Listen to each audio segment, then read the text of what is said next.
Hello दोस्तों, Aaradhya race academy के YouTube channel में आप सभी का स्वागत है। दोस्तों, राजस्थान लोक सेवा आयोग द्वारा आयोजित सेकंड ग्रेड शिक्षक भर्ती परीक्षा 2024 के नवीनतम पाठ्यक्रम के अनुसार फर्स्ट पेपर के लिए मॉडल पेपर की टेस्ट सीरीज शुरू की गई थी, जिसमें अपने 4 मॉडल पेपर है वो कंप्लीट हो चुके हैं। आज अपना 5वां नंबर का मॉडल पेपर है। दोस्तों, कुल 100 प्रश्न इसमें शामिल किए गए हैं और कम समय में निश्चित रूप से सफलता आपको प्राप्त करनी है। तो दोस्तों, ये मॉडल पेपर की जो टेस्ट सीरीज है ये बेहद शानदार है। अगर आपने पिछले 4 मॉडल पेपर अगर नहीं देखे हैं तो आप प्ले लिस्ट में जाइए, वहाँ पे आपको फोल्डर मिल जाएगा सेकंड ग्रेड मॉडल पेपर 2024 के नाम से आपको वहाँ फोल्डर मिलेगा। तो आप वहाँ जाकर पिछले मॉडल पेपरों का टेस्ट है वो अवश्य दें और आराध्या रेस एकेडमी के यूट्यूब चैनल को सब्सक्राइब जरूर करें, बेल आइकन को दबाएं, वीडियो को लाइक और अपने दोस्तों के पास में शेयर जरूर करें। तो चलिए दोस्तों, शुरू करते हैं आज का अपना मॉडल पेपर नंबर 5। सबसे पहले अपन पॉलिटिकल साइंस के 20 प्रश्न पढ़ेंगे। देखिए यहाँ पे पहला प्रश्न, निम्न में से कौन सी भारतीय संविधान की विशेषता नहीं है?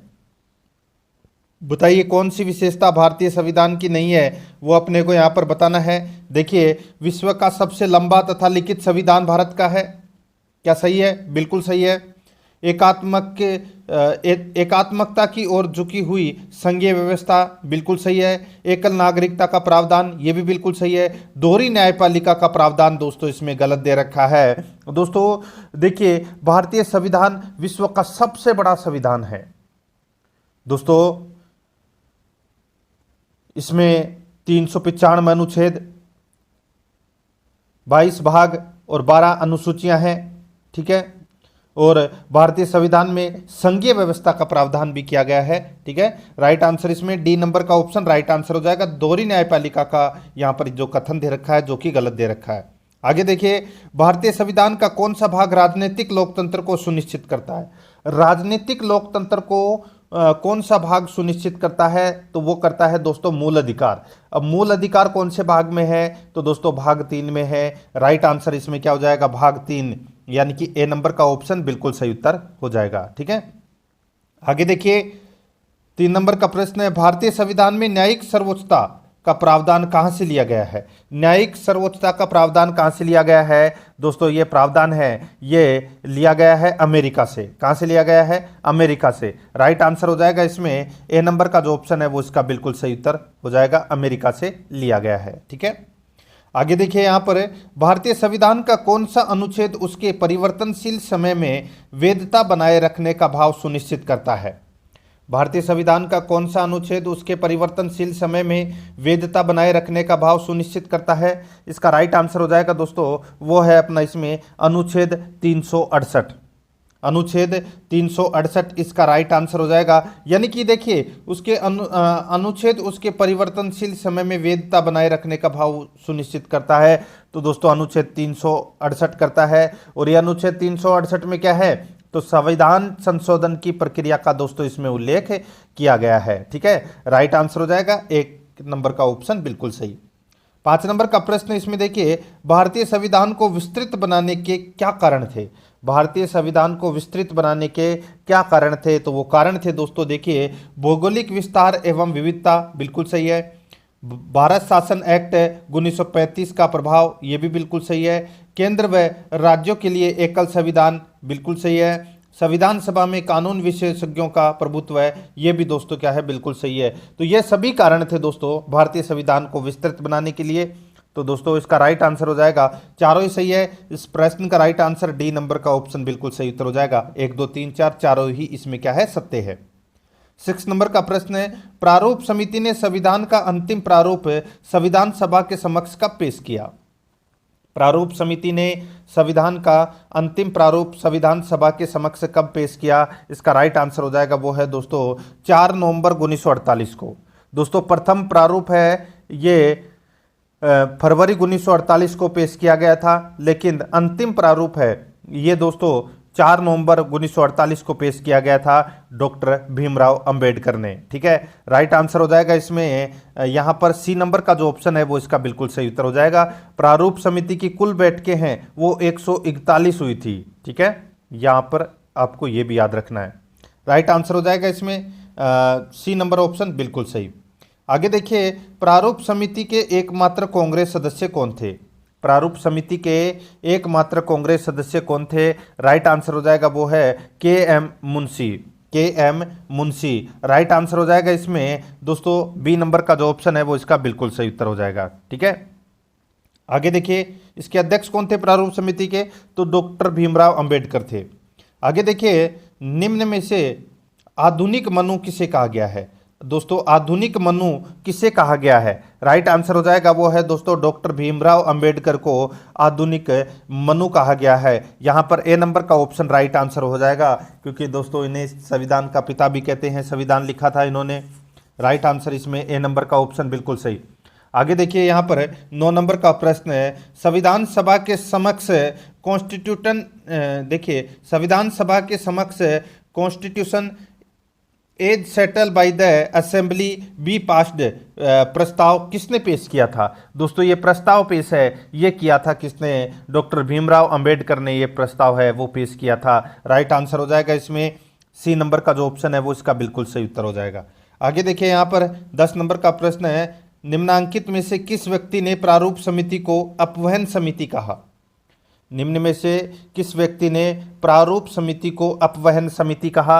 राइट आंसर हो जाएगा दोस्तों वो है निजामुद्दीन अहमद ने प्रारूप समिति को अपवहन समिति कहा। राइट आंसर हो जाएगा वो है दोस्तों इसमें ए नंबर का ऑप्शन बिल्कुल सही।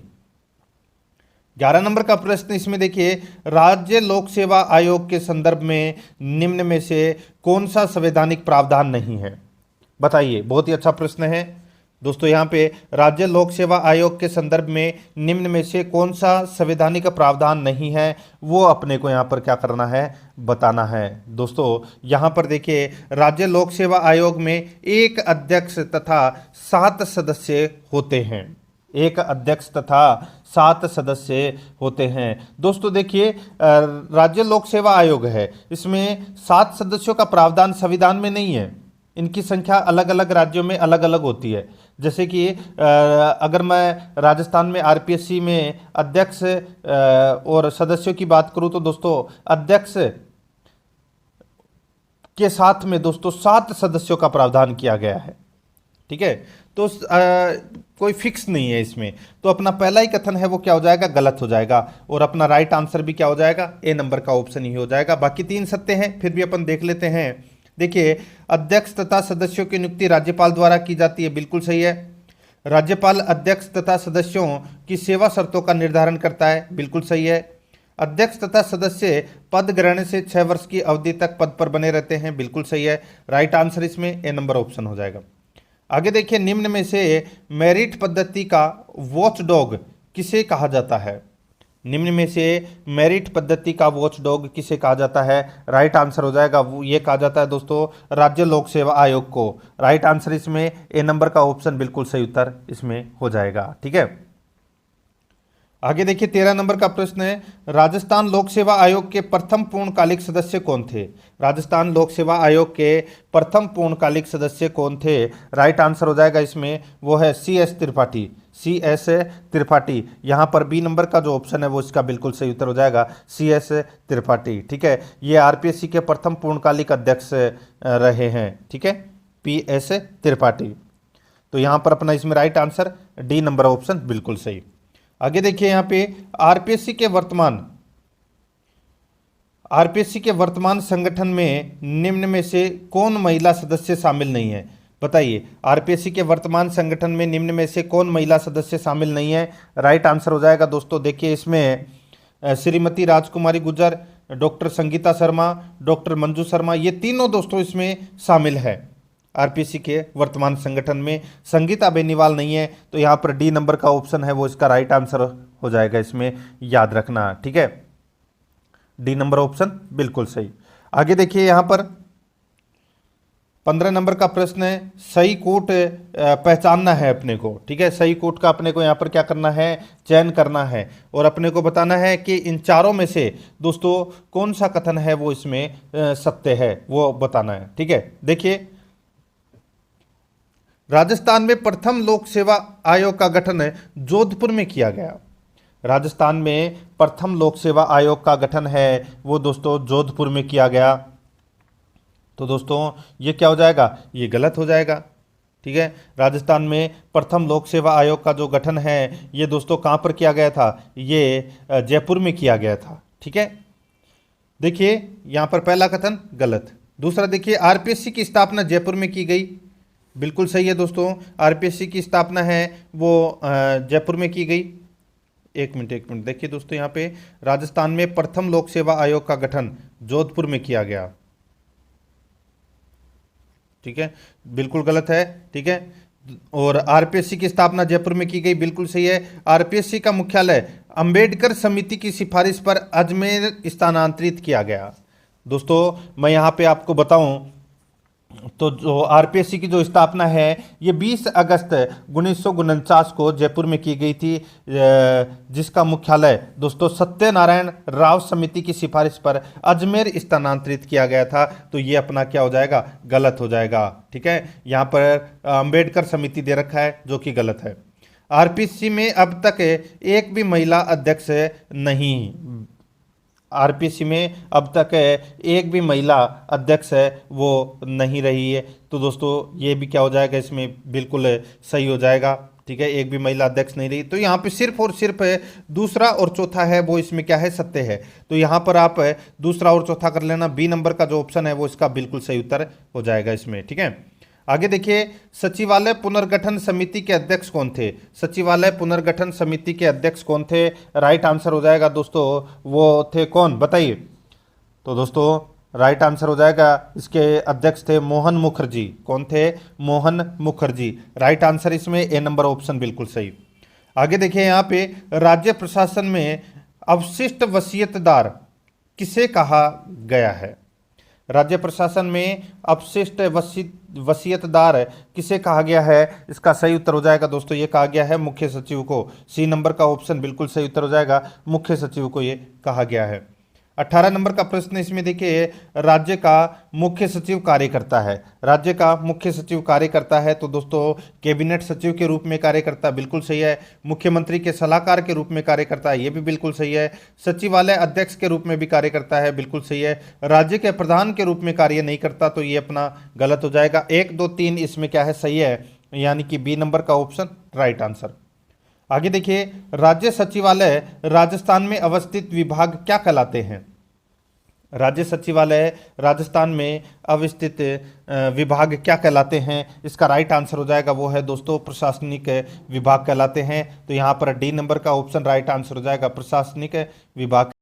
आगे देखिए, 20 नंबर का प्रश्न है, राज्य के मुख्य सचिव को अवशिष्ट वियतदार कहा जाता है, जिसका अर्थ है, बताइए। अवशिष्ट वियतदार कहा जाता है जिसका अर्थ क्या है मुख्य सचिव को? तो दोस्तों अवशिष्ट वियतदार का मतलब होता है कि वह ऐसे सभी कार्य करता है जो विशिष्ट रूप से किसी सचिव को आवंटित नहीं किए जाते हैं, ठीक है। तो यहां पर अपना इसमें राइट आंसर ए नंबर का ऑप्शन बिल्कुल सही उत्तर इसमें हो जाएगा। आगे देखिए, 21 नंबर का प्रश्न है, अजमेर के शासक अजयराज चौहान के बारे में असत्य कथन कौन सा है? अजमेर के शासक अजयराज चौहान के बारे में असत्य कथन कौन सा है, वो अपने को यहाँ पर क्या करना है, बताना है, ठीक है। देखिए, 1113 ईस्वी में अजयमेरू नगर बसाया अजयराज चौहान ने, बिल्कुल सही है दोस्तों। इसने अजयमेरू दुर्ग, जो कालांतर में तारागढ़ के नाम से जाना जाने लगा था, यानी कि अजयमेरू दुर्ग का निर्माण है वो करवाया था किसने? अजयराज ने, बिल्कुल सही है ये भी। देखिए आगे, अजय प्रिय दमस नामक चांदी और तांबे के सिक्के इन्होंने चलाए थे, ये भी दोस्तों क्या है, बिल्कुल सही है। जब 3 सही है तो चौथा क्या हो जाएगा, ऑटोमेटिक गलत हो जाएगा। यहाँ पे इसने वेरीगट विरुद्ध धारण किया, ये अपना इसमें राइट आंसर हो जाएगा दोस्तों। जो वेरीगट की जो उपाधि है ये दोस्तों गोविंद तृतीय की उपाधि थी, ठीक है, गोविंदराज तृतीय की ये उपाधि थी। यहाँ पर डी नंबर का ऑप्शन राइट आंसर हो जाएगा। आगे देखिए, यहाँ पर 22 नंबर का प्रश्न है, अजमेर में कुतुबुद्दीन ऐबक ने एक संस्कृत पाठशाला को तुड़वाकर वहाँ एडाइदिन का झोपड़ा का यानी कि एडाइदिन का झोपड़ा नामक मस्जिद बनवाई। वह संस्कृत पाठशाला किसके द्वारा बनवाई गई थी? दोस्तों ये संस्कृत पाठशाला है ये विग्रहराज चतुर्थ के द्वारा बनवाई गई थी, ये तो सभी को पता होगा, जिसका नाम था दोस्तों कंठभरण। उस पाठशाला का नाम था कंठभरण। राइट आंसर हो जाएगा इसमें सी नंबर ऑप्शन बिल्कुल सही, विग्रहराज चतुर्थ। आगे देखिए, जयानक किसका दरबारी कवि था? जयानक है ये किसका दरबारी कवि था? तो दोस्तों ये पृथ्वीराज तृतीय का दरबारी कवि था। जैनक भट्ट। तो इसमें राइट आंसर हो जाएगा ए नंबर ऑप्शन, बिल्कुल सही उत्तर। इन्होंने पृथ्वीराज विजय नामक ग्रंथ लिखा था। आगे देखिए यहाँ पर 24 नंबर का प्रश्न है, अमीर खुसरो की किस रचना से अलाउद्दीन खिलजी के चित्तौड़ पर आक्रमण करने की जानकारी प्राप्त होती है? अमीर खुसरो की किस रचना से अलाउद्दीन खिलजी के चित्तौड़ आक्रमण पर यानी कि चित्तौड़ पर आक्रमण की जानकारी प्राप्त होती है? राइट आंसर हो जाएगा वो अमीर खुसरो की वो पुस्तक कौन सी है, वो अपने को यहाँ पर बताना है। उस पुस्तक का नाम है खजाइन उल फुतूह है, खजाइन उल फुतूह है। यहाँ पर सी नंबर का जो ऑप्शन है वो इसका बिल्कुल सही उत्तर हो जाएगा। यानी कि जो 1303 में चित्तौड़ पर जब आक्रमण किया था अलाउद्दीन खिलजी ने, तो उस युद्ध की संपूर्ण जानकारी खजाइन उल फुतूह में है। और ये ग्रंथ किसने लिखा था? अमीर खुसरो ने लिखा था। आगे देखिए यहाँ पर मेवाड़ के किस शासक ने मोहम्मद बिन तुगलक को हराया था? मेवाड़ के किस शासक ने मोहम्मद बिन तुगलक को हराया था? इसका राइट आंसर क्या हो जाएगा दोस्तों? ये हराया था हमीर ने। ठीक है दोस्तों, हमीर ने मोहम्मद बिन तुगलक को हराया था। बी नंबर का ऑप्शन राइट आंसर हो जाएगा। और हमीर ने सिंगोली के युद्ध में, वर्तमान में जो सिंगोली है ये बांसवाड़ा में है, ठीक है, सिंगोली के युद्ध में मोहम्मद बिन तुगलक को हराया था। राइट आंसर हो जाएगा यहाँ पर B number option right answer. आगे देखिए, जब गोविंदराज ने रणथंबोर के छोटे से राज्य की नींव रखी तब दिल्ली का सुल्तान कौन था? जब गोविंदराज ने रणथंबोर के छोटे से राज्य की नींव रखी तब दिल्ली का सुल्तान कौन था? राइट आंसर हो जाएगा तब था दोस्तों कौन? तो उस समय कुतुबुद्दीन ऐबक था दिल्ली का सुल्तान। तो यहाँ पर सी नंबर का ऑप्शन राइट आंसर हो जाएगा। 27 नंबर का प्रश्न इसमें देखिए, दिल्ली के किस सुल्तान ने झाइन दुर्ग पर अधिकार किया था? तो दोस्तों दिल्ली के किस सुल्तान ने झाइन दुर्ग पर अधिकार किया था? राइट आंसर हो जाएगा वो है दोस्तों जलालुद्दीन खिलजी ने।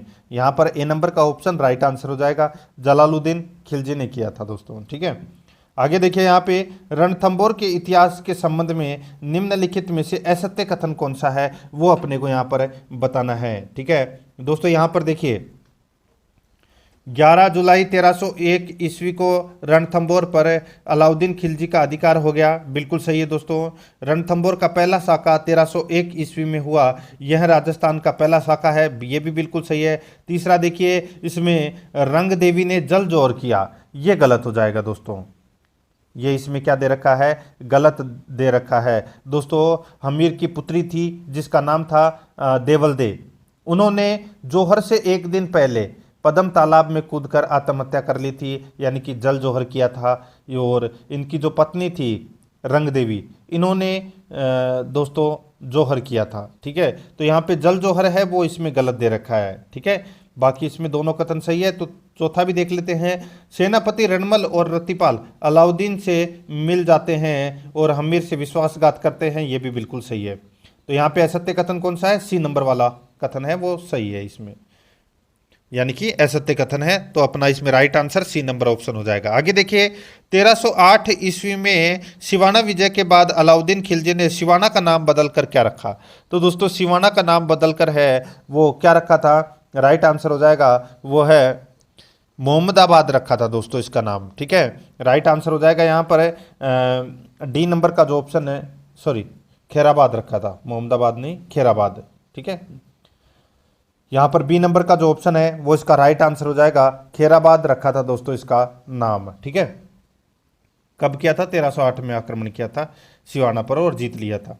आगे देखिए, अलाउद्दीन के 1311 ईस्वी के जालोर आक्रमण की जानकारी देने वाले निम्न ग्रंथों में से कौन सा ग्रंथ लेखक जोड़ा असुमेलित है? दोस्तों जब जालोर पर आक्रमण किया था अलाउद्दीन खिलजी ने, ठीक है, उसकी जानकारी अपने को कौन से ग्रंथ से मिलती है वो तो आपको पता चलेगा, लेकिन यहाँ पे एक लेखक का नाम है वो गलत दे रखा है, वो अपने को यहाँ पर पता लगाना है। दोस्तों यहाँ पर देखिए, कानड़ दे प्रबंध ये पद्मनाभ ने लिखा था, बिल्कुल सही है। तीर्थकल्प ये जिन प्रभाकर सूरी ने लिखा था, बिल्कुल सही है। मुनोत नैणसी ख्यात ये नैणसी ने लिखी थी दोस्तों, ये भी बिल्कुल सही है। वीरमदेव सोनग्रा रिवात यहाँ पे श्यामल दास है, ये गलत दे रखा है दोस्तों। वीरमदेव सोनग्रा रिवात की जो रचना है ये पद्मनाभ ने की थी। किसने की थी? पद्मनाभ ने की थी। तो यहाँ पर अपना इसमें राइट आंसर डी नंबर का जो ऑप्शन है वो इसका बिल्कुल सही उत्तर इसमें हो जाएगा। ठीक है, इसमें तीनों क्या है? सत्य है। आगे देखिए, देखिए चौहानों के अग्निकुंड उत्पत्ति के मत से कौन सहमत नहीं है? तो दोस्तों चौहानों के अग्निकुंड उत्पत्ति के मत से कौन सहमत नहीं है? इसका राइट आंसर क्या हो जाएगा? वो है दोस्तों, इसमें बताइए कौन सहमत नहीं है? तो इसमें सहमत नहीं है दोस्तों, देखिए पृथ्वीराज रासो है, नैन्सी है, सूर्यमल मिश्रण है, लेकिन दशरथ शर्मा नहीं है। राइट आंसर इसमें क्या हो जाएगा? डी नंबर का ऑप्शन बिल्कुल सही उत्तर इसमें हो जाएगा। देखिए इसमें अब की बार इस मॉडल पेपर में चौहानों से संबंधित प्रश्न हैं वो ज़्यादा शामिल किए गए हैं। अगले वाले के अंदर मारवाड़ से शामिल किए जाएंगे, उससे अगले बार कछवाहों से संबंधित शामिल किए जाएंगे। तो इससे क्या है कि आपका कंप्लीट टॉपिक है वो भी साथ के साथ क्लियर हो जाएगा। ठीक है, और वीडियो को लाइक नहीं किया तो एक बार सभी के सभी मित्र हैं वो वीडियो को लाइक कर दीजिए। और रोजाना आपको टेस्ट देना है, अगर आपने पिछले मॉडल पेपरों का टेस्ट नहीं दिया है तो वो जरूर दें। रोजाना मेरे साथ में चलना है। 32 नंबर का प्रश्न है, सत्य कथन है वो अपने को यहाँ पर बताना है कि सत्य कथन कौन सा है। देखिए दोस्तों यहाँ पे फरिश्ता के अनुसार गोविंद राज तृतीय ने गजनी के शासक के आक्रमण को मारवाड़ में आगे बढ़ने से रोक दिया था। अपने को सत्य कथन है वो दोस्तों यहाँ पर क्या करना है, बताना था। ठीक है दोस्तों, बहुत ही अच्छा और शानदार प्रश्न है, आप इसको कह सकते हैं। ठीक है, फरिश्ता के अनुसार गोविंद राज तृतीय ने गजनी के शासक के आक्रमण को मारवाड़ में आगे बढ़ने से रोक दिया था। बिल्कुल सही बात है साहब। अपना पहला ही कथन है वो क्या है? सत्य कथन है। दूसरा देखिए, पुष्कर में वराह मंदिर का निर्माण है वो दोस्तों अजयराज ने करवाया। ये गलत हो जाएगा दोस्तों। पुष्कर में वराह मंदिर का जो निर्माण है वो अर्णोराज ने करवाया था, ना कि अजयराज ने, तो ये भी गलत हो जाएगा। आगे देखिए, चौहान शासक वाकपति राज प्रथम ने तोमरों एवं प्रतिहारों को परास्त किया। ये भी दोस्तों इसमें क्या हो जाएगा? गलत हो जाएगा। ठीक है, ये भी क्या हो जाएगा? इसमें गलत हो जाएगा। ठीक है, और देखिए दोस्तों इसमें चौथा नंबर का प्रबंध कोश के रचयिता राजशेखर है। प्रबंध कोश के रचयिता राजशेखर है, ये भी दोस्तों इसमें गलत हो जाएगा। तो यहाँ पर इसका राइट आंसर क्या हो जाएगा? सिर्फ और सिर्फ दोस्तों एक ही इसमें क्या है? सत्य है, और वो सत्य पहला नंबर का कथन है। यहाँ पर ए नंबर का ऑप्शन राइट आंसर। आगे देखिए, अजयराज के संबंध में असत्य कथन कौन सा है? अजयराज के संबंध में असत्य कथन कौन सा है वो बताना है। देखिए, अजयराज ने 1113 ईस्वी में अजयमेरु बसाकर उसे अपनी राजधानी बनाया। बिल्कुल सही है। इसने अजयमेरु में एक दुर्ग का निर्माण करवाया जिसे गढ़ बीठली यानी कि तारागढ़ कहते हैं। बिल्कुल सही है। अजमेर के प्रसिद्ध चौहान शासक अर्णोराज अजयराज के पुत्र थे। ये गलत हो जाएगा दोस्तों। अर्णोराज हैं, इन्होंने आप सभी को पता है कि आना सागर झील और पुष्कर में वराह मंदिर का निर्माण करवाया था। ठीक है, तो ये इसमें गलत दे रखा है। सॉरी, यहाँ पे क्या दे रखा है कि अजमेर के प्रसिद्ध चौहान शासक अर्णोराज अजयराज के पुत्र थे। बिल्कुल सही है दोस्तों, यहाँ पर अजमेर के प्रसिद्ध चौहान शासक अर्णोराज अजयराज के पुत्र थे। बिल्कुल सही बात है। और चौथा नंबर का देखिए, इसमें अजयराज ने पुष्कर में वराह मंदिर का निर्माण करवाया। ये गलत हो जाएगा। इसमें अजयराज ने नहीं करवाया, अर्णोराज ने करवाया था। तो यहाँ पे गलत कथन सिर्फ एक ही है और वो डी नंबर का ऑप्शन है। ठीक है, बाकी तीनों इसमें सत्य हैं। आगे देखिए, ललित विग्रहराज नाटक में किस चौहान शासक के प्रेम प्रसंगों का वर्णन है? सही उत्तर हो जाएगा दोस्तों, वो है बिसलदेव चौहान।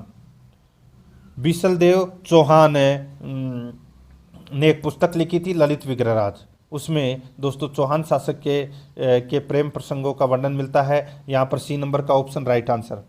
आगे देखिए, विग्रहराज को कवि बांधव की उपाधि किसने प्रदान की? विग्रहराज को कवि बांधव की उपाधि किसने प्रदान की? इसका राइट आंसर हो जाएगा वो है जयानक भट्ट ने। यहाँ पर ए नंबर का जो ऑप्शन है वो इसका बिल्कुल सही उत्तर हो जाएगा, जयानक भट्ट ने। ठीक है, आगे देखिए, यहाँ पे जगत शिरोमणि मंदिर स्थित है। जगत शिरोमणि मंदिर कहाँ पर स्थित है दोस्तों? ये देखिए, जगत शिरोमणि मंदिर है, ये जयपुर में स्थित है। और जयपुर में भी कहाँ पे? तो ये आमेर में स्थित है। ए नंबर का ऑप्शन राइट आंसर हो जाएगा दोस्तों। इसका जो निर्माण है यानी कि जगत शिरोमणि मंदिर का जो निर्माण है वो कछवाहा शासक मान सिंह की पत्नी कनकावती ने अपने पुत्र जगत सिंह की याद में करवाया था। ठीक है, तो दोस्तों राइट आंसर हो जाएगा यहाँ पर ए नंबर का ऑप्शन बिल्कुल सही उत्तर। और इसी मंदिर में दोस्तों एक काले रंग यानी कि काले पत्थर की एक मूर्ति लगी हुई है जिसकी मीरा चित्तौड़ में आराधना करती थी। ठीक है, और मान सिंह चित्तौड़ से लेकर आए थे वो मूर्ति। राइट आंसर हो जाएगा यहाँ पर ए नंबर ऑप्शन बिल्कुल सही। आगे देखिए, विमल वसई व लूण वसई के नाम से जाने जाने वाले मंदिर कहाँ स्थित है? सही उत्तर हो जाएगा वो है दोस्तों ये देलवाड़ा में है। देलवाड़ा जैन मंदिर माउंट आबू में है।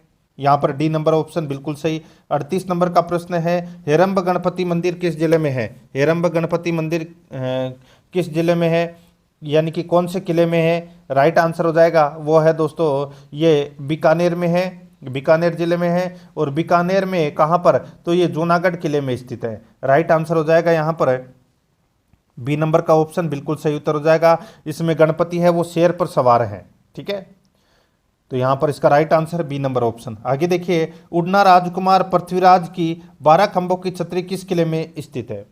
उड़ना राजकुमार पृथ्वीराज की 12 खंभों की छतरी कौन से किले में स्थित है? राइट आंसर हो जाएगा दोस्तों वो है कुंभलगढ़ में है दोस्तों, ठीक है, पृथ्वीराज की 12 खंभों की छतरी। राइट आंसर हो जाएगा यहाँ पर सी नंबर का ऑप्शन बिल्कुल सही उत्तर हो जाएगा इसमें। आगे देखिए, यहाँ पर किस किले के बारे में जलालुद्दीन खिलजी ने कहा था कि मैं ऐसे 10 किलों को एक मुसलमान के, यानी कि मैं मुसलमान, दोबारा देखिए इस प्रश्न को, किस किले के बारे में जलालुद्दीन खिलजी ने कहा था कि ऐसे 10 किलो को मैं मुसलमानों के बाल के बराबर भी नहीं समझता? बताइए कौन से किले के बारे में ऐसा कहा था? राइट आंसर हो जाएगा ऐसा दोस्तों इन्होंने रणथंबोर के किले के बारे में कहा था। राइट आंसर हो जाएगा यहाँ पर ए नंबर का जो ऑप्शन है वो इसका बिल्कुल सही उत्तर इसमें हो जाएगा, ठीक है।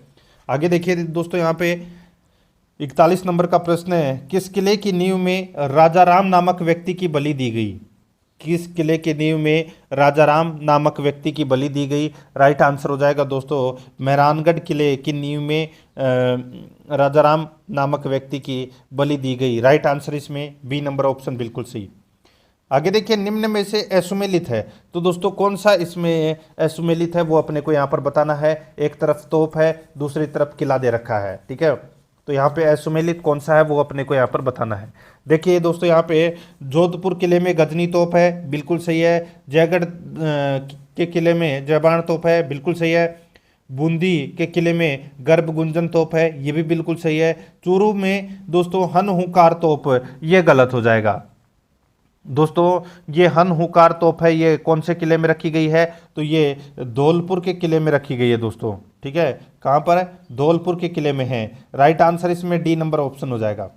आगे देखिए, फर्ग्यूसन ने किस महल को विंडसर महल कहा है? फर्ग्यूसन ने किस महल को विंडसर महल कहा है? राइट आंसर हो जाएगा वो है दोस्तों राजमहल उदयपुर को दोस्तों विंडसर महल की संज्ञा दी है फर्ग्यूसन ने। राइट आंसर हो जाएगा यहाँ पर ए नंबर का जो ऑप्शन है वो इसका बिल्कुल सही उत्तर हो जाएगा, ठीक है। आगे देखिए, यहाँ पर निम्न में से असंगत है, तो दोस्तों 44 नंबर का प्रश्न है, निम्न में से असंगत है। यहाँ पर देखिए असंगत कौन सा है? यहाँ पे देखिए, सावन बादो महल कहाँ पर है? कोटा में है। नवलखा महल यहाँ पर उदयपुर दे रखा है, जो कि गलत है। नवलखा महल है ये दोस्तों कहाँ पर है? ये जोधपुर में है। कहाँ पर है? जोधपुर में है दोस्तों, ठीक है। अगर मैं यहाँ पे बात करूँ कि नवलखा झील कहाँ पर है, तो दोस्तों नवलखा झील बूंदी में है। नवलखा महल कहाँ पर है? जोधपुर में। यहाँ पर उदयपुर गलत दे रखा है। आगे देखिए, एक थम्बिया महल ये डूंगरपुर में है, बिल्कुल सही है।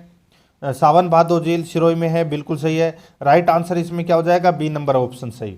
आगे देखिए, हवा महल में झरोकों की संख्या है, तो दोस्तों हवा महल में झरोकों की संख्या कितनी है? राइट आंसर हो जाएगा झरोकों की संख्या इसमें 953 है, ठीक है। और इसका निर्माण दोस्तों प्रताप सिंह ने करवाया था 1799 ईस्वी में।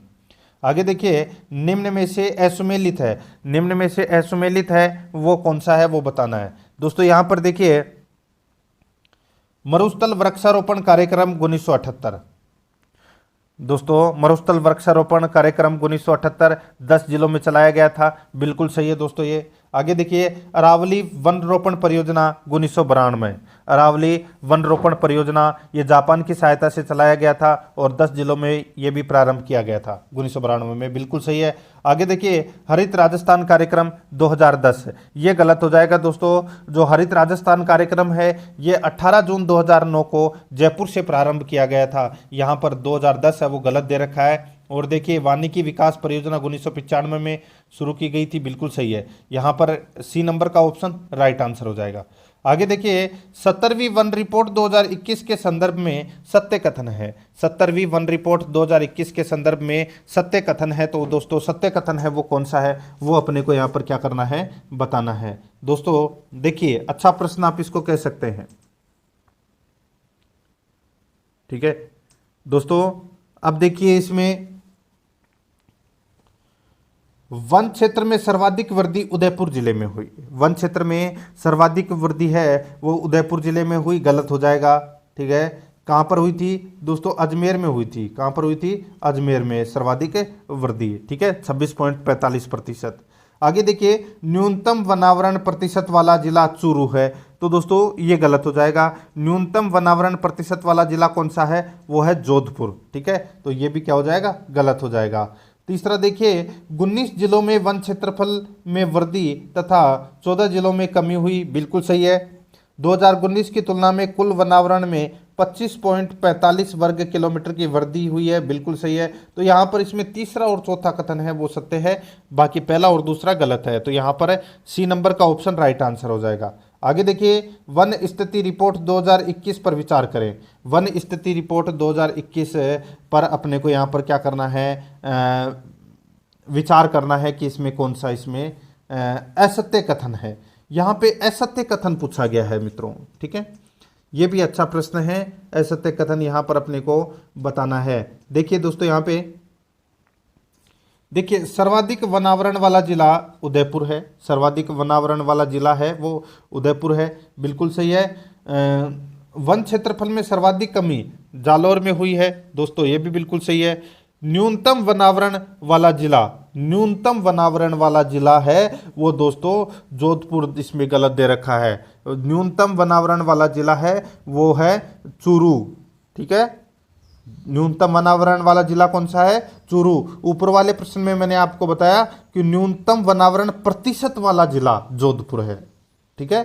प्रतिशत वाला जिला जोधपुर है और न्यूनतम वनावरण वाला जिला है वो चूरू है। यहाँ पे जोधपुर है वो गलत दे रखा है। और देखिए सर्वाधिक वनावरण प्रतिशत वाला जिला उदयपुर, सर्वाधिक वनावरण प्रतिशत वाला जिला, ठीक है। तो दोस्तों सर्वाधिक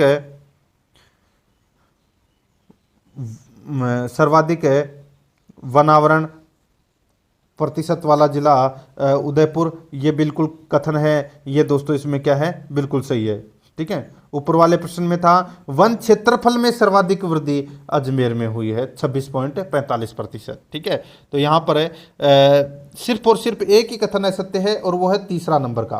तो इस प्रश्न का राइट आंसर क्या हो जाएगा, यहाँ पर सी नंबर का ऑप्शन राइट आंसर हो जाएगा, केवल 3।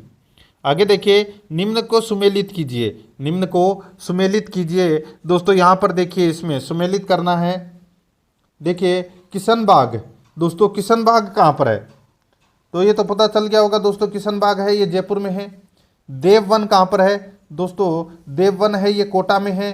सौखलिया कहाँ पर है, तो दोस्तों सौखलिया है ये अजमेर में है। और सोरसेन कहाँ पर है, तो ये 12 में है। इस प्रश्न का राइट आंसर BADC हो जाएगा, यानी कि बी नंबर का जो ऑप्शन है वो इसका बिल्कुल सही है। 50 नंबर का प्रश्न है, इसमें देखिए प्रसिद्ध गमदर वन क्षेत्र किस जिले में स्थित है। प्रसिद्ध गमदर वन क्षेत्र किस जिले में स्थित है, इसका राइट आंसर हो जाएगा वो है दोस्तों उदयपुर में। यहाँ पर ए नंबर का जो ऑप्शन है वो इसका बिल्कुल सही उत्तर हो जाएगा। गमदर वन क्षेत्र उदयपुर जिले में स्थित है, जहाँ गांधी स्मृति वन उद्यान स्थित है। 51 नंबर का प्रश्न है, इसमें देखिए राज्य का मुख्य सचिव कार्य करता है। राज्य का मुख्य सचिव कार्य करता है। देखिए यहाँ पे पहला ऑप्शन कैबिनेट के सचिव के रूप में, मुख्यमंत्री के सलाहकार के रूप में, सचिवों के मुखिया के रूप में, सिविल सेवा के प्रधान के रूप में और राज्य के प्रधान के रूप में। दोस्तों अपने को कूट भाषा में उत्तर देना है। तो यहाँ पर देखिए कैबिनेट के सचिव के रूप में, मुख्यमंत्री के सलाहकार के रूप में भी कार्य करता है, सचिवों के मुखिया के रूप में भी कार्य करता है और सिविल सेवा के प्रधान के रूप में भी कार्य करता है। तो यहाँ पे अबसद है, ये चारों ही इसमें सही है। राज्य के प्रधान के रूप में दोस्तों ये इसमें गलत हो जाएगा। तो इसका राइट आंसर ए नंबर का जो ऑप्शन है वो इसका बिल्कुल सही उत्तर इसमें हो जाएगा, ठीक है। आगे देखिए दोस्तों यहाँ पे 52 नंबर का प्रश्न है, सुमेलित कीजिए। एक तरफ फसल है, दूसरी तरफ किस्म है। अपने को बताना है कि कौन सी फसल की कौन सी किस्म है, ठीक है। अब दोस्तों यहां पर देखिए इसमें बाजरा की कौन सी किस्म है दोस्तों, बाजरा की किस्म है वो कौन सी है? तो दोस्तों आपको पता चल गया होगा। यहाँ पे देखिए बाजरा की किस्म है ये RH-B30 और RCB, ये बाजरा की किस्म है। मक्के की किस्म कौन सी है? तो दोस्तों यहाँ पर देखिए मक्के की किस्म है दोस्तों माही कंचन, माही धवल, किरण, नवजोत विजय। ये क्या है? ये दोस्तों मक्के की किस्म है, तो ये इसका ए हो जाएगा। ठीक है। अब देखिए गेहूं की किस्म है वो कौन कौन सी है दोस्तों? गेहूं की किस्म है कोहिनूर, मंगला, सोना, कल्याण, सोनालिका। ये क्या है? ये दोस्तों गेहूं की किस्म है। ठीक है। और जौ की किस्म है ज्योति, राजकिरण, मातव। ये जौ की किस्म है। तो इस प्रश्न का राइट आंसर क्या हो जाएगा? स ए ब द, स ए ब द। तो यहां पर इसका राइट आंसर स ए ब द कर लेना। ठीक है।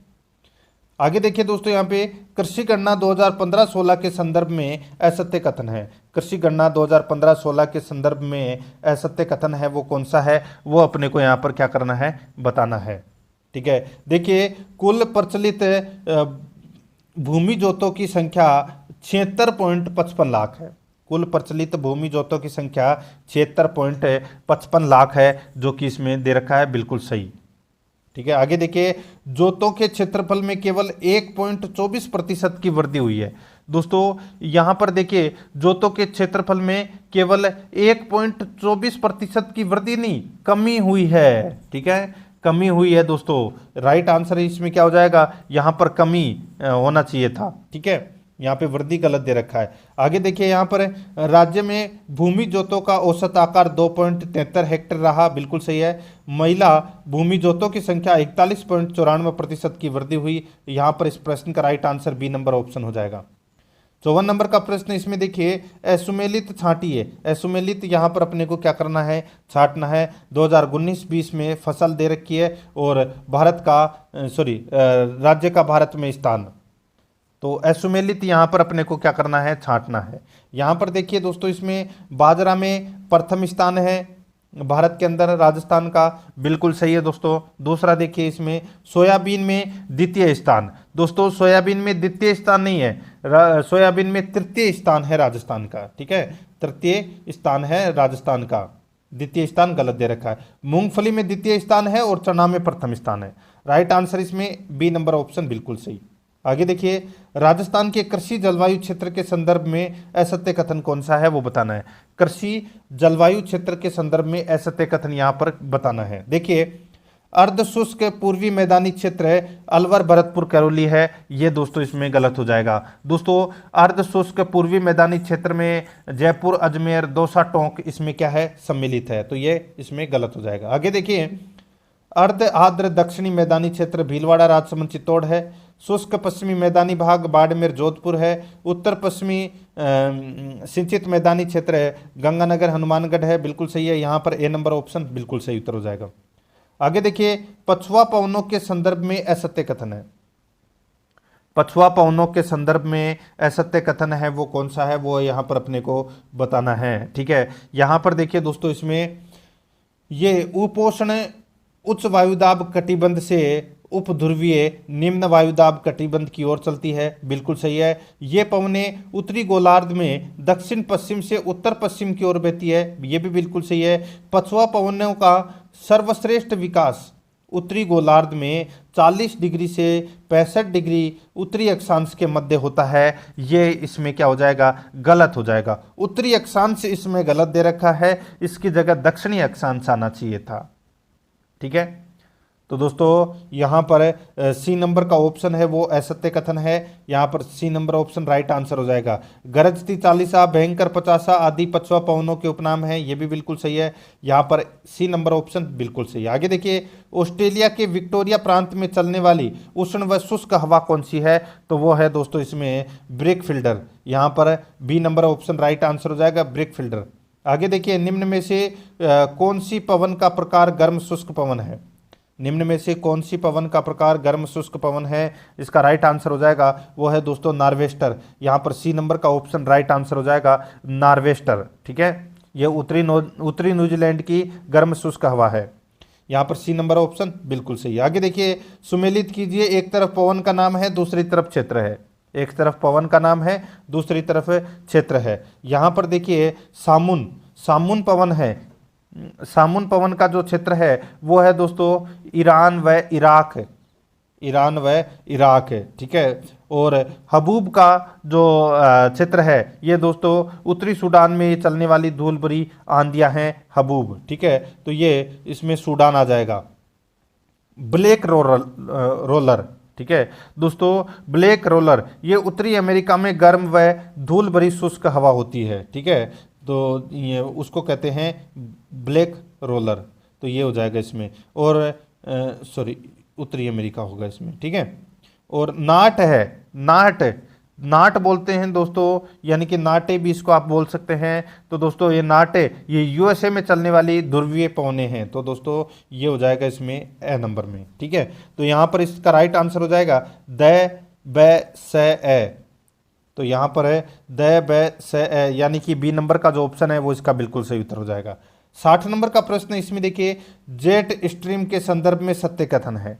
जेट स्ट्रीम के संदर्भ में सत्य कथन कौन सा है वो बताना है। देखिए यहाँ पर ध्रुवीय रात्रि जेट स्ट्रीम केवल उत्तरी गोलार्ध में 60 डिग्री से उत्तरी अक्षांशों के मध्य मिलती है। ये गलत हो जाएगा दोस्तों। देखिए ये 60 डिग्री से ऊपरी अक्षांशों पर मिलती है, ठीक है, 60 डिग्री से ऊपरी, ठीक है। तो यहाँ पर अपना इसमें क्या हो जाएगा, गलत हो जाएगा।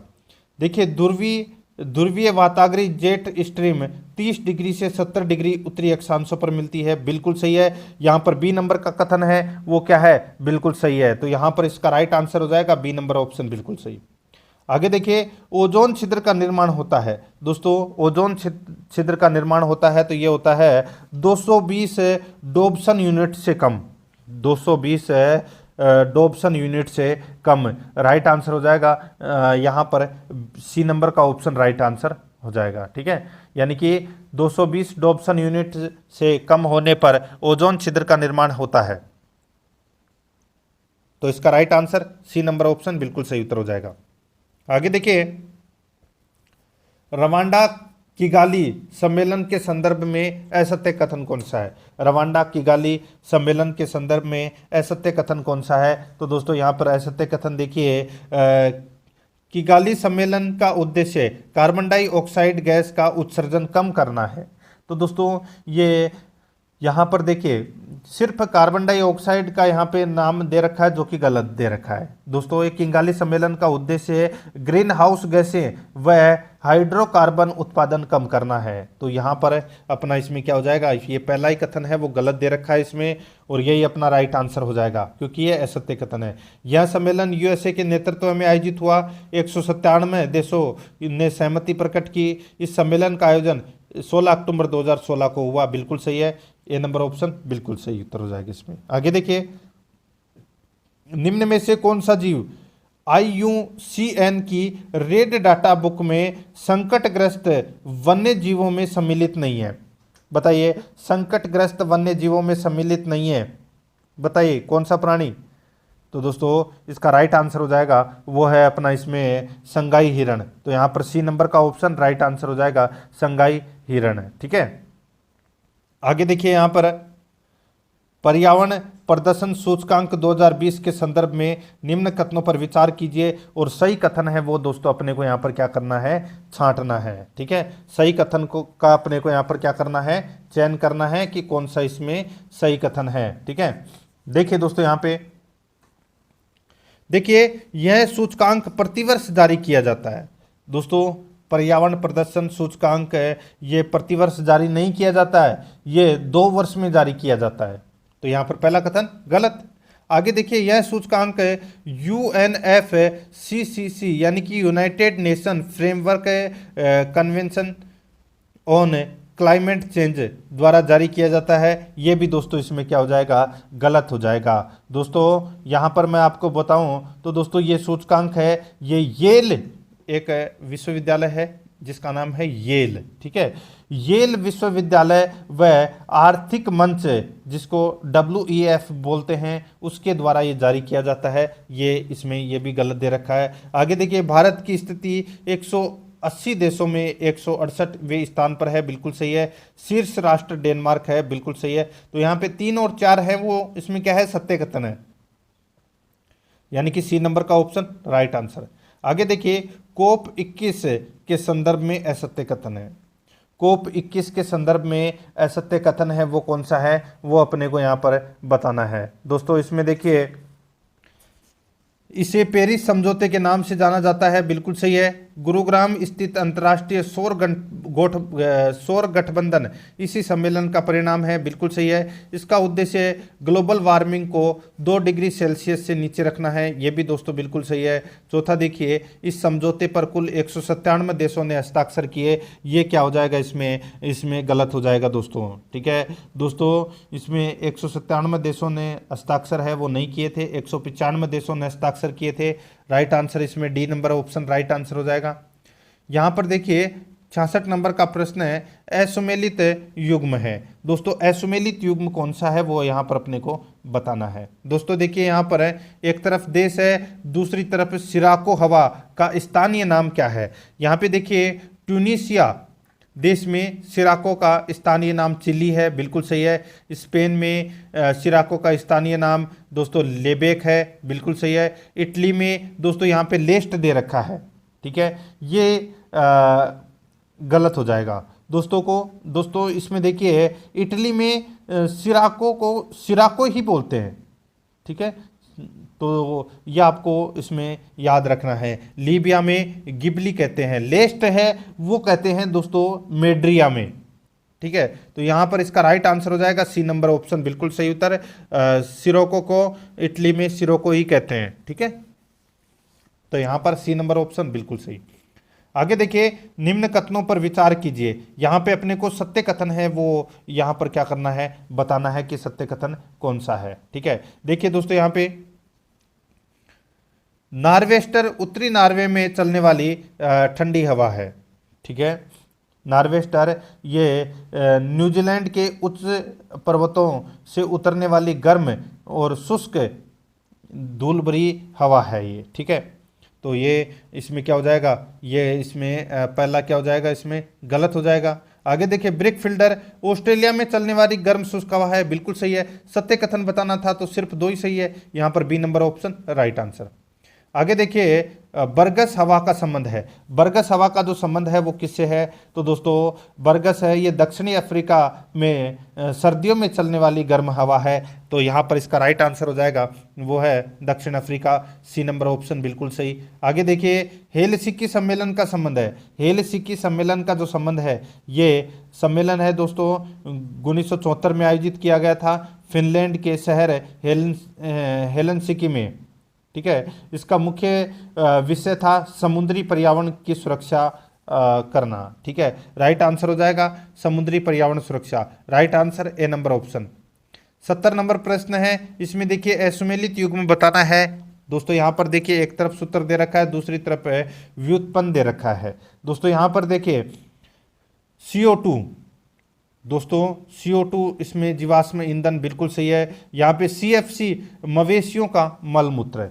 CFC ये दोस्तों प्रशीतन, हवाई ईंधन और औद्योगिक उपयोग में इसका प्रयोग किया जाता है। तो यहाँ पर बी नंबर का ऑप्शन है वो अपना इसमें राइट आंसर हो जाएगा। और यहाँ पर देखिए CH2 या CH4, ठीक है दोस्तों, ये सॉरी CH4 है ये, ठीक है। CH4 का उपयोग है वो धान उगाने, मवेशियों का मलमूत्र, पशु दीमक के लिए इसका उपयोग किया जाता है, ठीक है। और N2O दोस्तों, N2O ये फसल अपशिष्ट जलाना, ठीक है, इससे संबंधित है। तो यहाँ पर B number option right answer हो जाएगा। आगे देखिए, निम्न में से कौन सी अम्लीय यानी कि कौन सी गैस अम्लीय वर्षा के उत्पादन में शामिल नहीं होती। निम्न में से कौन सी गैस है अम्लीय वर्षा के उत्पादन में शामिल नहीं होती। इसका राइट आंसर हो जाएगा वो है दोस्तों हाइड्रोजन ब्रोमाइड। हाइड्रोजन ब्रोमाइड ये गैस है, ये अम्लीय वर्षा के उत्पादन में शामिल नहीं होती। यहाँ पर बी नंबर का जो ऑप्शन है वो इसका बिल्कुल सही उत्तर इसमें हो जाएगा, बाकी तीनों होती हैं। आगे देखिए 72 नंबर का प्रश्न है, राजस्थान विधानसभा ने राजस्थान सार्वजनिक परीक्षा भर्ती में अनुचित साधनों की रोकथाम विधेयक 2022 को किस दिन पारित किया गया? तो किस दिन पारित किया गया? ये दोस्तों 24 मार्च 2022 को ये पारित किया गया। सी नंबर का ऑप्शन है वो इसका बिल्कुल सही उत्तर हो जाएगा। आगे देखिए, राजस्थान एंटी चीटिंग एक्ट में अनुचित साधनों का प्रयोग करने वाले परीक्षार्थियों के लिए दंडात्मक प्रावधान है। तो दोस्तों दंडात्मक प्रावधान क्या है? तो वो है कारावास 3 वर्ष, अर्थदंड न्यूनतम 1 लाख रुपए, परीक्षा से वंचित 2 वर्ष। ये दोस्तों प्रावधान किया गया है। यहाँ पर ए नंबर ऑप्शन बिल्कुल सही। आगे देखिए, राजस्थान में 1800 मेगावाट क्षमता के 2 सोलर पार्क किन जिलों में बनाए जाएंगे? तो ये बनाए जाएंगे दोस्तों जैसलमेर और बीकानेर में। यहाँ पर सी नंबर ऑप्शन बिल्कुल सही उत्तर हो जाएगा। आगे देखिए, यहाँ पे नोक में अक्षय ऊर्जा निगम द्वारा 925 मेगावाट क्षमता का सोलर पार्क विकसित किया जा रहा है। नोक किस जिले में स्थित है? नोक कौन से जिले में स्थित है? ये दोस्तों नोक है ये जैसलमेर में है। ठीक है, राइट आंसर इसमें क्या हो जाएगा? बी नंबर ऑप्शन बिल्कुल सही। आगे देखिए, यहाँ पर हाल ही में समाचार पत्रों में रहा पारसा ईस्ट कांटा बासन कोल ब्लॉक कहाँ स्थित है? हाल ही में समाचारों में रहा पारसा ईस्ट कांटा बासन कोल ब्लॉक कहाँ स्थित है? राइट आंसर हो जाएगा ये स्थित है दोस्तों ये छत्तीसगढ़ में। यहाँ पर बी नंबर का जो ऑप्शन है वो इसका बिल्कुल सही उत्तर हो जाएगा। ठीक है, आगे देखिए, यहाँ पर रॉबर्ट ग्लेसर के अनुसार शिक्षण प्रतिमान के मूल तत्व कितने हैं? रॉबर्ट ग्लेसर के अनुसार शिक्षण प्रतिमान के मूल तत्व कितने हैं? सही उत्तर हो जाएगा वो है दोस्तों इसमें 4 मूल तत्व हैं। ठीक है, लक्ष्य या उद्देश्य, दूसरा संरचना, तीसरा सामाजिक प्रणाली और चौथा मूल्यांकन प्रणाली। ठीक है, ए नंबर ऑप्शन बिल्कुल सही। आगे देखिए, निम्न में से कौन मनोविज्ञान को चेतना का विज्ञान नहीं मानते? निम्न में से कौन मनोविज्ञान को चेतना का विज्ञान नहीं मानते? इसका राइट आंसर हो जाएगा वो है जॉन लॉक। यहाँ पर सी नंबर का जो ऑप्शन है वो इसका बिल्कुल सही उत्तर हो जाएगा जॉन लॉक। आगे देखिए 79 नंबर प्रश्न है, शिक्षा मनोविज्ञान की कौन सी विधि सबसे प्राचीन विधि मानी जाती है? शिक्षा मनोविज्ञान की कौन सी विधि सबसे प्राचीन विधि मानी जाती है? इसका राइट आंसर हो जाएगा वो है अंतर्दर्शन विधि। यहाँ पर सी नंबर का ऑप्शन राइट आंसर हो जाएगा अंतर्दर्शन विधि। आगे देखिए, यहाँ पर 80 नंबर प्रश्न, निम्न में से कौन से मनोवैज्ञानिक मनोविज्ञान का वास्तविक जनक प्लेटो को मानते हैं?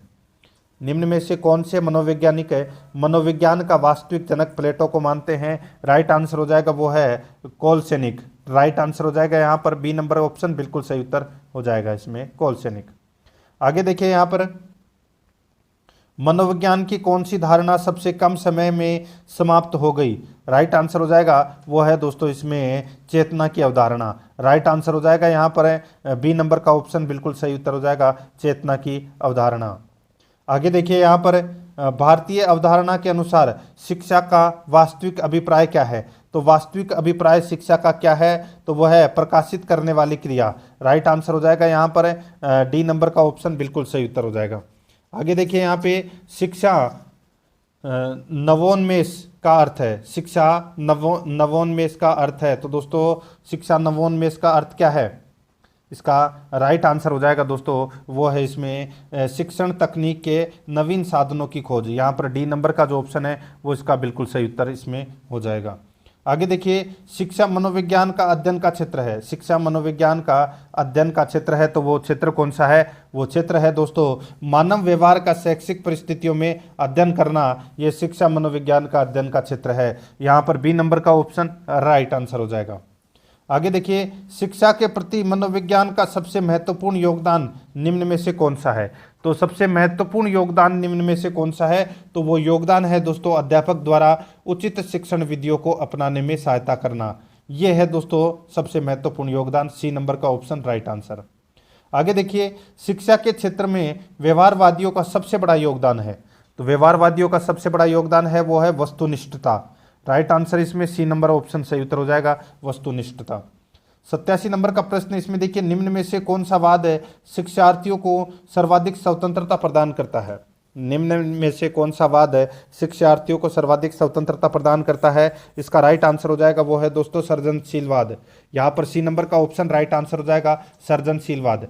आगे देखिए, एक शिक्षक को शिक्षण विधि का प्रयोग करना चाहिए। एक शिक्षक को शिक्षण विधि का प्रयोग करना चाहिए, इसका राइट आंसर हो जाएगा वो है स्वयं के विवेकानुसार। यहाँ पर ए नंबर का ऑप्शन राइट आंसर हो जाएगा स्वयं के विवेकानुसार। आगे देखिए, शिक्षक प्रशिक्षण की शुरुआत कहाँ से हुई? शिक्षक प्रशिक्षण की शुरुआत कहाँ से हुई? इसका राइट आंसर हो जाएगा वो है अमेरिका से हुई। यहाँ पर बी नंबर का ऑप्शन बिल्कुल सही उत्तर हो जाएगा। आगे देखिए, शिक्षण कार्य कला एवं विज्ञान दोनों है, कथन किसका है? ये कथन है दोस्तों किसका? तो ये NN मुखर्जी का ये कथन है। यहाँ पर डी नंबर का ऑप्शन राइट आंसर हो जाएगा। आगे देखिए, निम्न में से कौन सी विधि शिक्षा मनोविज्ञान की पद्धति नहीं है? तो दोस्तों यहाँ पर देखिए, पाठ्यक्रम विधि है, ये दोस्तों शिक्षा मनोविज्ञान की पद्धति नहीं है, बाकी तीनों हैं। डी नंबर ऑप्शन इसका राइट आंसर। आगे देखिए, शिक्षा मनोविज्ञान का मुख्यतः सहायक है। शिक्षा मनोविज्ञान का मुख्यतः सहायक है, तो दोस्तों वो सहायक है संपूर्ण शैक्षिक प्रक्रिया में। यहाँ पर बी नंबर का ऑप्शन राइट आंसर हो जाएगा। आगे देखिए, शिक्षा मनोविज्ञान की दृष्टि से निम्न में से कौन सा कथन सत्य है? तो दोस्तों कौन सा कथन इसमें सत्य है? वो है बालक अपने ज्ञान का स्वयं सर्जन करता है, ये अपना राइट आंसर हो जाएगा बी नंबर ऑप्शन।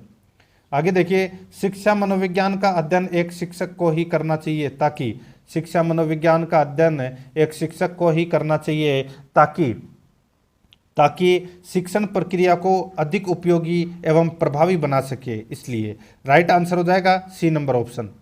आगे देखिए, शिक्षा मनोविज्ञान में सर्पिल पाठ्यक्रम की अवधारणा किसने प्रस्तुत की?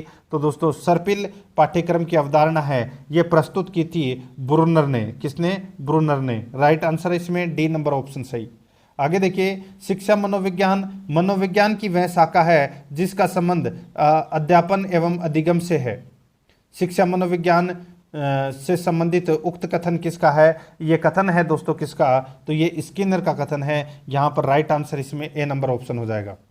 आगे देखिए, अर्थव्यवस्था का प्रारंभिक क्षेत्र किससे संबंधित है? बताइए, अर्थव्यवस्था का प्रारंभिक क्षेत्र किससे संबंधित है? वो अपने को यहाँ पर क्या करना है? बताना है। अच्छा प्रश्न है, ठीक है दोस्तों। यहाँ पर देखिए, कृषि, पशुपालन, वानिकी, खनन उत्खनन, मत्स्य पालन, इन सभी का दोस्तों ये अर्थव्यवस्था का प्राथमिक क्षेत्र से संबंधित है, ये सारे के सारे। राइट आंसर हो जाएगा इसमें डी नंबर का ऑप्शन राइट आंसर 1 2 3 4 5। आगे देखिए, भारत के सकल घरेलू उत्पाद में सेवा क्षेत्र की हिस्सेदारी है। भारत के सकल घरेलू उत्पाद में सेवा क्षेत्र की हिस्सेदारी है, तो इसका राइट आंसर हो जाएगा वो है दोस्तों आधे से अधिक। यहाँ पर बी नंबर का ऑप्शन राइट आंसर हो जाएगा आधे से अधिक। 99 नंबर प्रश्न है, मेक इन इंडिया पहल कब प्रारंभ हुई? मेक इन इंडिया पहल कब प्रारंभ हुई? ये प्रारंभ हुई दोस्तों 25 सितंबर 2014 को। यहाँ पर बी नंबर का ऑप्शन राइट आंसर हो जाएगा। 100 नंबर का प्रश्न इसमें देखिए, निम्न में से असत्य कथन है, तो असत्य कथन कौन सा है? यहाँ पर देखिए, व्यापार आधिक्य निर्यात आयात से अधिक हो, बिल्कुल सही है। व्यापार घाटा आयात निर्यात से अधिक हो, ठीक है। अनुकूल व्यापार संतुलन निर्यात की तुलना में आयात अधिक हो, तो ये इसमें क्या हो जाएगा? गलत हो जाएगा, ठीक है। देखिए, व्यापार संतुलन अनुकूल होने की स्थिति में आयात की तुलना में निर्यात अधिक होता है, ठीक है। और व्यापार संतुलन प्रतिकूल होने की स्थिति में निर्यात की तुलना में आयात अधिक होता है। तो यहाँ पर अपना इसमें राइट आंसर क्या हो जाएगा? सी नंबर का ऑप्शन राइट आंसर हो जाएगा, ठीक है।